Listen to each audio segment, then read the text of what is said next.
សូមជម្រាបសួរបងប្អូនជាជនជាតិកម្ពុជាទាំងអស់ដែលនៅក្នុងប្រទេសព្រះរាជាណាចក្រកម្ពុជាយើងសប្តាហ៍ថ្ងៃ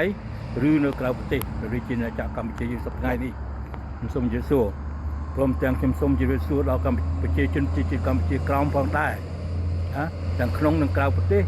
ព្រះរាជាណាចក្រកម្ពុជាយើងគឺកម្ពុជាក្រោមសូមជម្រាបសួរទាំងអស់គ្នាពីខ្ញុំសារាវុធនោមអឿនប្រធានគណៈបក្សសាធារណរដ្ឋកម្ពុជាខ្ញុំសូមជម្រាបឲ្យច្បាស់ថាថ្ងៃនេះជាថ្ងៃទី29ខែសីហា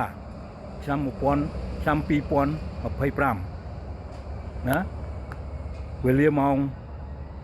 2:25 នាទី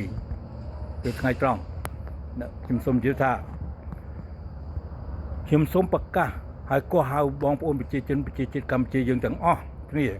ណាខ្ញុំកោះហៅឲ្យបានច្បាស់លាស់ខ្ញុំកោះហៅទាំងអស់គ្នាទាំងក្មេងទាំងចាស់ទាំងស្រីទាំងប្រុសគ្រប់ភូមិគ្រប់ឃុំគ្រប់ស្រុកគ្រប់ខេត្តទាំងអស់នៅក្នុងព្រះរាជាណាចក្រកម្ពុជាយើងត្រូវតែបង្កើតក្រុមឡើងណាទាំងអស់គ្នាខ្ញុំសូមបញ្ជាក់ម្ដងទៀតបង្កើតជាក្រុមឡើងនៅតាមទីកន្លែងរៀងខ្លួនតាមភូមិតាមឃុំតាមស្រុកតាមខេត្តរៀងខ្លួនណាហើយបង្កើតជាក្រុមនេះដឹកនាំប្រជាជនប្រជាជាតិកម្ពុជាយើងគ្រប់ទីកន្លែងនោះនៅទីកន្លែងយើងរស់នៅនោះនៅតាមភូមិឃុំស្រែស្រុកខេត្តដែលយើងរស់នៅនោះដេញយួនទៅនាំគ្នាដេញយួនពីខ្ញុំបញ្ជាឲ្យបានច្បាស់លាស់ថាដេញយួនយើងដេញយួនទាំងអស់គ្នានេះជាគោលជំហររបស់គណៈបក្សសាធារណរដ្ឋកម្ពុជាដែលខ្ញុំជាប្រធានហើយខ្ញុំសូមប្រកាសជូនខ្ញុំសូមប្រកាសដល់បងប្អូនទាំងអស់ប្រជាជនទាំងអស់នៅក្នុងប្រទេសព្រះរាជាណាចក្រកម្ពុជាយើងតាមភូមិតាមឃុំតាមស្រុកនោះណាឲ្យបានច្បាស់លាស់ថាយើងត្រូវដេញយួនទាំងអស់គ្នាចាប់ពីពេលនេះទៅជារឿងរហូតឲ្យចេញពីទីកន្លែងរៀងខ្លួនទីតាំងរបស់រៀងខ្លួនរស់នៅសប្តាហ៍ថ្ងៃភូមិឃុំស្រុកខេត្តទាំងអស់គ្នានោះរស់នៅណាគឺមិនឲ្យយួនស្នាក់នៅទីបានជាដាច់ខាត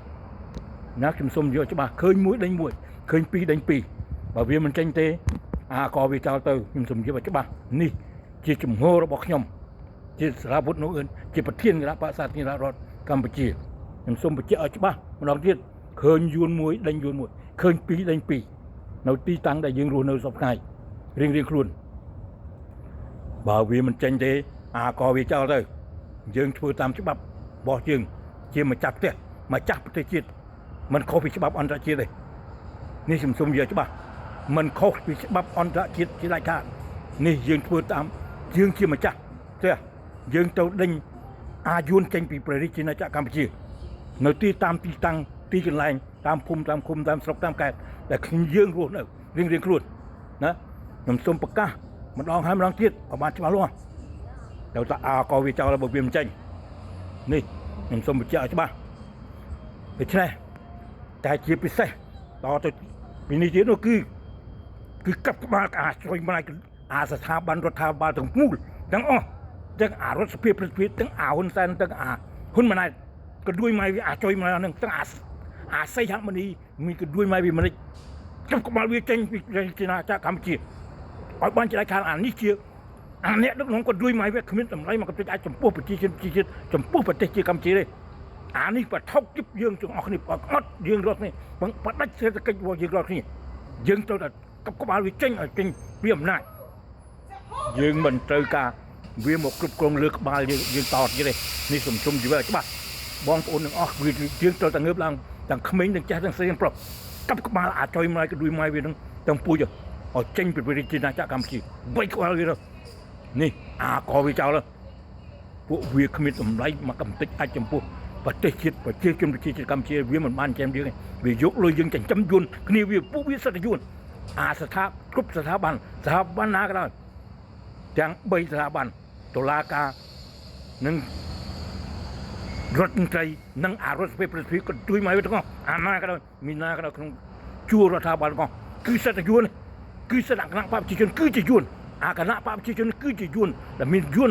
ទ័ពយួននៅពីក្រោយខ្នងទ័ពទាំងអស់នៅក្នុងកម្ពុជាវាកំពុងតែបញ្ជូនទ័ពយួនមកបញ្ជូនជើងមកចូលក្នុងកម្ពុជាដើម្បីពង្រឹងនៅអំណាចរបស់វានេះខ្ញុំសូមយល់ថាសប្តាហ៍ថ្ងៃនេះវាដោយសារយើងមានសង្គ្រាមមួយថៃមួយសៀមលែងហៅសៀមហ៊ានថៃទេឡើយគឺពួកអាឡៃឡែននេះសូមជប់វាច្បាស់ពួកចុយម្លាយថៃគឺជាពួក ก็เหาะพูดก็พอก็บดយើងដល់គ្នាពួកអាចុយម្លាយអស់នេះគឺមើងយើងចុយម្លាយគ្រប់ជាបាញ់វាពួកនេះកុំទទួលវាពួកអាចុយម្លាយអស់នេះវាមិនមែនជា Thailand ទេទេវាជា Alliance នេះខ្ញុំចូលយកច្បាស់ទាំងអស់គ្នាតើធ្វើយ៉ាងដូច្នេះយើងទៅតែយកប្រទេសជាតិយើងប្រជាយើងយកមកវិញយកមកឲ្យប្រជាជនយើងវិញយកលុយ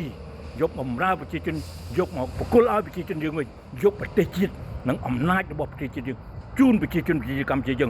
ងវិញនេះជាជំហររបស់សាធារណរដ្ឋកម្ពុជារបស់ខ្ញុំដែលខ្ញុំបានជាបើខ្ញុំជាប្រធានគណៈបកនេះជាជំហររបស់ខ្ញុំសូមជម្រាបច្បាស់យើងត្រូវតែធ្វើយ៉ាងដូចនេះដើម្បីសេរីភាពប្រជាធិបតេយ្យនិងការគ្រប់គ្រងឲ្យបានមានតម្លៃថ្លៃថ្នូរឡើងវិញហ៊ុនសែនវាមិនបានបំរើយើងទេវាយកលុយយើងវាលួចប្រទេសជាតិយើងវាធ្វើតាមតាអំពើចិត្តក៏លួយម៉ែវាទេអាចុយម្លាយនេះគ្មានតម្លៃមកកន្តិចអាចខ្ញុំសូមជម្រាបឲ្យច្បាស់ទាំងអស់គ្នា